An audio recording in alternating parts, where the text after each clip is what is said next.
Galileo is the global navigation satellite system that is currently being created by the European Union and European Space Agency, headquartered in Prague in the Czech Republic, with two ground operations centers, Oberpfaffenhofen near Munich in Germany and Fusino in Italy. The €5 billion project is named after the Italian astronomer Galileo Galilei. One of the aims of Galileo is to provide an indigenous alternative high-precision positioning system upon which European nations can rely, independently from the Russian GLONASS and US GPS systems, in case they were disabled by their operators. The use of basic Galileo services will be free and open to everyone. The high-precision capabilities will be available for paying commercial users. Galileo is intended to provide horizontal and vertical position measurements within 1 meter precision,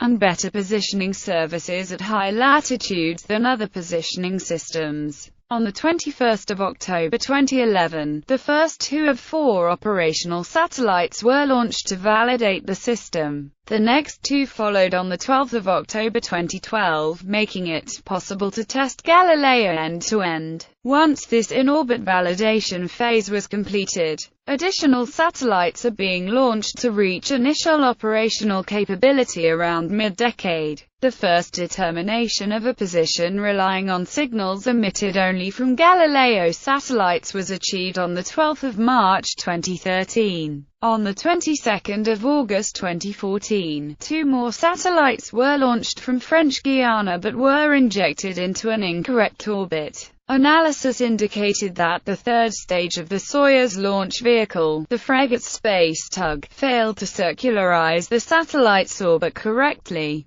resulting in a semi-minor axis 3,700 kilometers less than desired and a 5 degrees inclination error. These orbits have now been corrected at the cost of reduced propellant, shortening the lifespan of the satellites to 12 years operation. On 27 March 2015, the next 2 satellites were launched successfully from Guiana Space Center using a Soyuz 4-stage launcher. Using the same Soyuz launcher and launch pad, satellites number 9 and 10 were launched successfully on the 11th of September 2015. An additional 2 satellites, 11 and 12, successfully launched on December 17.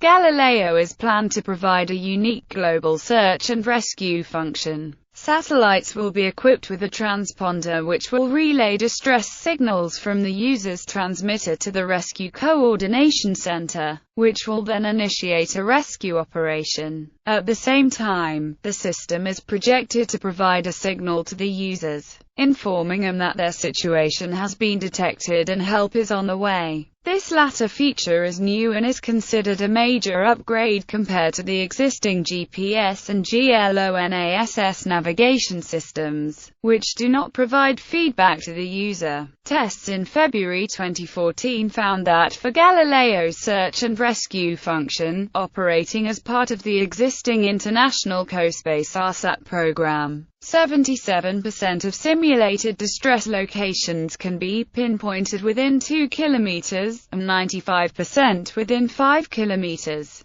Galileo will start offering first services from 2016. Full completion of the 30-satellite Galileo system is expected by 2020. History. Main objectives. In 1999, the different concepts for Galileo were compared and reduced to one by a joint team of engineers from all 3 countries. The first stage of the Galileo program was agreed upon officially on 26 May 2003 by the European Union and the European Space Agency. The system is intended primarily for civilian use, unlike the more military-oriented systems of the United States, Russia, and China. The European system will only be subject to shutdown for military purposes in extreme circumstances. It will be available at its full precision to both civil and military users. Funding. The European Commission had some difficulty funding the project's next stage. After several allegedly per annum sales projection graphs for the project were exposed in November 2001 as cumulative projections, which for each year projected included all previous years of sales.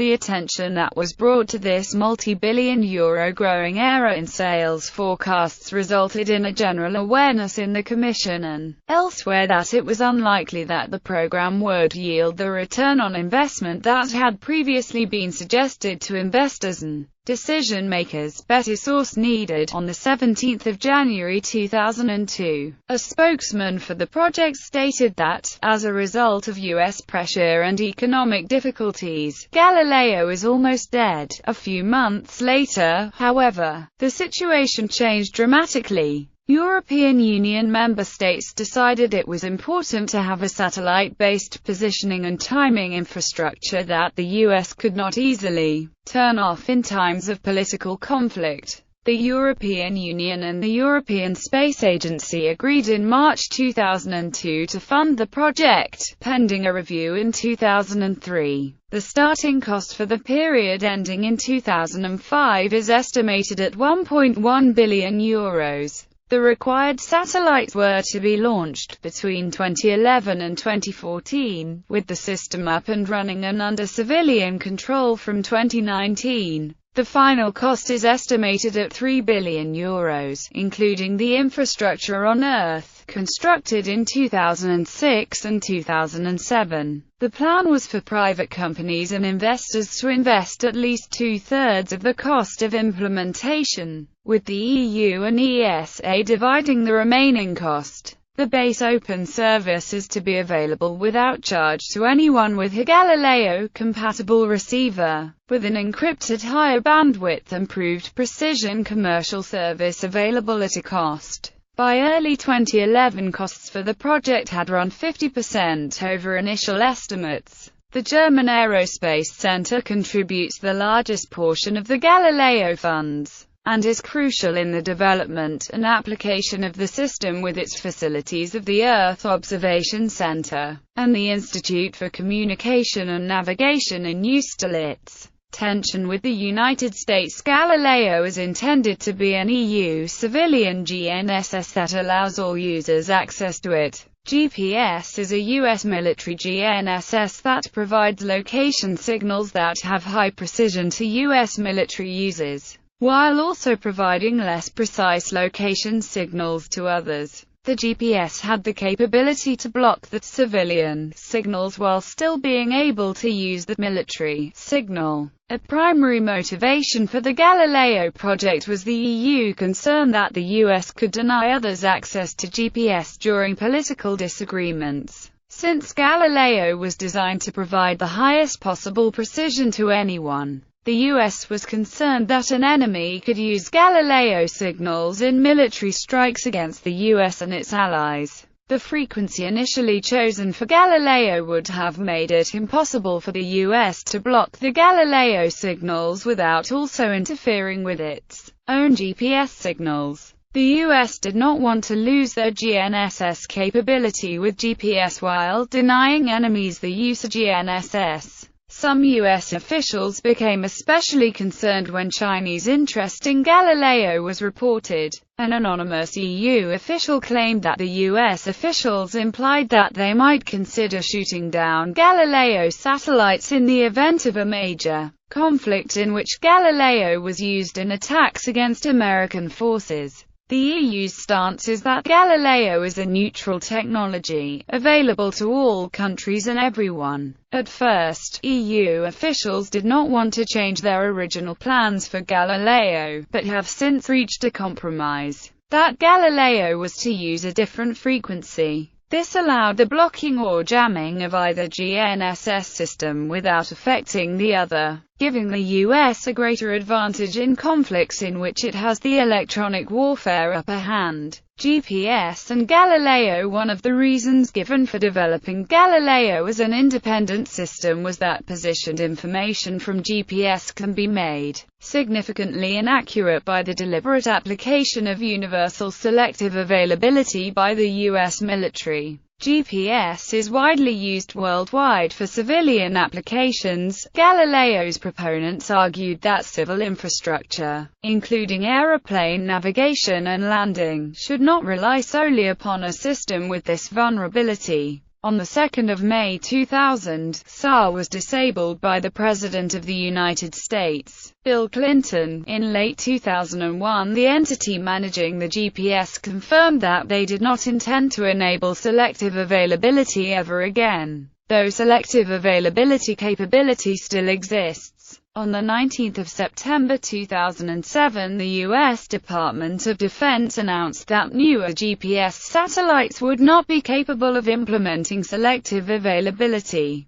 The wave of Block IIF satellites launched in 2009, and all subsequent GPS satellites, are stated not to support SAR. As old satellites are replaced in the GPS Block IIIA program, SAR will cease to be an option. The modernization program also contains standardized features that allow GPS-3 and Galileo systems to interoperate, allowing receivers to be developed to utilize GPS and Galileo together to create an even more precise GNSS system. Cooperation with the United States. In June 2004, in a signed agreement with the United States, the European Union agreed to switch to a modulation known as BOC, allowing the coexistence of both GPS and Galileo, and the future combined use of both systems. The European Union also agreed to address the mutual concerns related to the protection of Allied and U.S. national security capabilities. First, experimental satellites.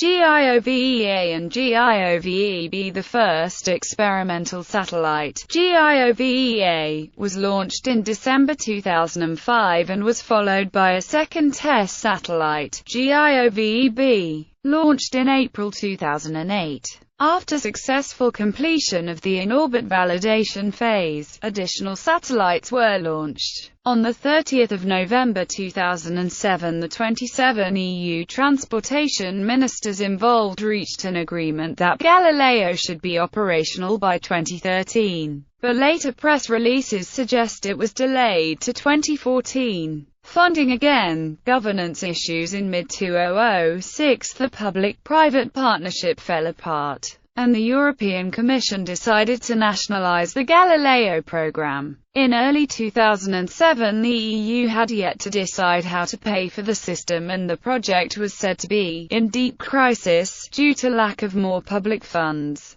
German Transport Minister Wolfgang Tiefensee was particularly doubtful about the consortium's ability to end the infighting at a time when only one testbed satellite had been successfully launched, although our decision was yet to be reached. On 13 July 2007, EU countries discussed cutting €548 million from the Union's competitiveness budget for the following year and shifting some of these funds to other parts of the financing pot, a move that could meet part of the cost of the Union's Galileo satellite navigation system. European Union research and development projects could be scrapped to overcome a funding shortfall. In November 2007, it was agreed to reallocate funds from the EU's agriculture and administration budgets and to soften the tendering process in order to invite more EU companies. In April 2008, the EU transport ministers approved the Galileo Implementation Regulation. This allowed a €3.4 billion to be released from the EU's agriculture and administration budgets to allow the issuing of contracts to start construction of the ground station and the satellites.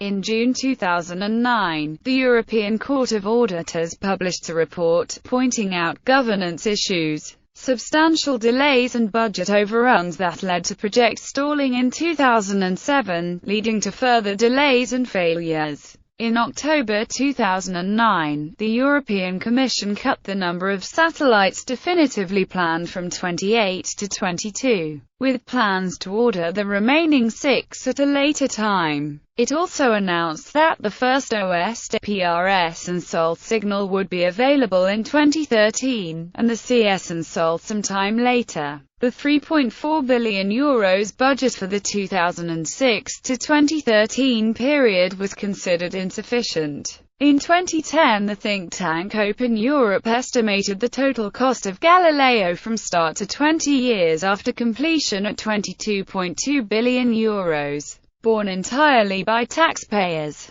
Under the original estimates made in 2000, this cost would have been €7.7 billion. With €2.6 billion borne by taxpayers and the rest by private investors. In November 2009, a ground station for Galileo was inaugurated near Kourou. The launch of the first 4 in-orbit validation satellites was planned for the second half of 2011, and the launch of full operational capability satellites was planned to start in late 2012. In March 2010, it was verified that the budget for Galileo would only be available to provide the 4 IOV and 14 FOC satellites by 2014, with no funds then committed to bring the constellation above this 60% capacity. Paul Verhoef, the Satellite Navigation Program Manager at the European Commission, indicated that this limited funding would have serious consequences, commenting at one point, "To give you an idea, that would mean that for 3 weeks in the year you will not have satellite navigation," in reference to the proposed 18-vehicle constellation. In July 2010, the European Commission estimated further delays and additional costs of the project to grow up to €1.50, €1.7 billion, and moved the estimated date of completion to 2018. After completion, the system will need to be subsidized by governments at €750 million per year. An additional €1.9 billion was planned to be spent bringing the system up to the full complement of 30 satellites. In December 2010, EU ministers in Brussels voted Prague, in the Czech Republic, as the headquarters of the Galileo project. In January 2011, infrastructure costs up to 2020 were estimated at €5.3 billion. In that same month, WikiLeaks revealed that Barry Smutny, the CEO of the German satellite company OHB System, said that Galileo is a stupid idea that primarily serves French interests. The BBC understood in 2011 that €500 million would become available to make the extra purchase, taking Galileo within a few years from 18 operational satellites to 24. The first 2 Galileo in-orbit validation satellites were launched by Soyuz Street B, flown from Guiana Space Center on 21 October 2011, and the remaining 2 on 12 October 2012. 22 further satellites with full operational capability were on order as of 2012 update. The first 2 launched together on a Soyuz rocket from French Guiana on the 22nd of August 2014. International involvement. In September 2003, China joined the Galileo project. China was to invest €230 million in the project over the following years. In July 2004, Israel signed an agreement with the EU to become a partner in the Galileo project. On 3 June 2005, the EU and Ukraine signed an agreement for Ukraine to join the project, as noted in a press release. As of November 2005, Morocco also joined the program. In mid-2006, the public-private partnership fell apart and the European Commission decided to nationalize Galileo as an EU program. In November 2006, China opted instead to independently develop the Beidou navigation system, satellite navigation system, when Galileo was viewed as a private sector development with public sector financial participation. European Commission program managers sought Chinese participation in pursuit of Chinese cash in the short term and privileged access to China's market for positioning and timing applications in the longer term.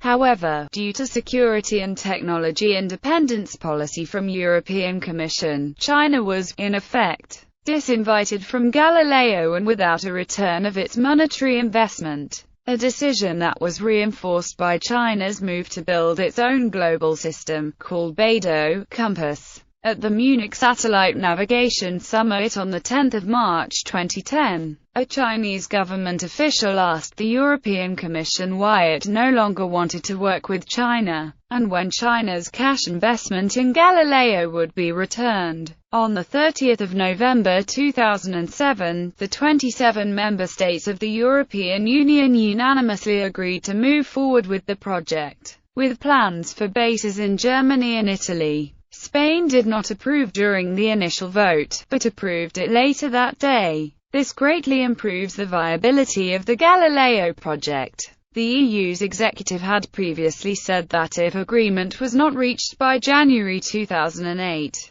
the long-troubled project would essentially be dead. On 3 April 2009, Norway too joined the program, pledging €68.9 million toward development costs and allowing its companies to bid for the construction contracts. Norway, while not a member of the EU, is a member of ESA. On 18 December 2013, Switzerland signed a cooperation agreement to fully participate in the program, and retroactively contributed €80 million for the period 2008 to 2013. As a member of ESA, it already collaborated in the development of the Galileo satellites, contributing the state-of-the-art hydrogen maser clocks. Switzerland's financial commitment for the period 2014 to 2020 will be calculated in accordance with the standard formula applied for the Swiss participation in the EU Research Framework Programme.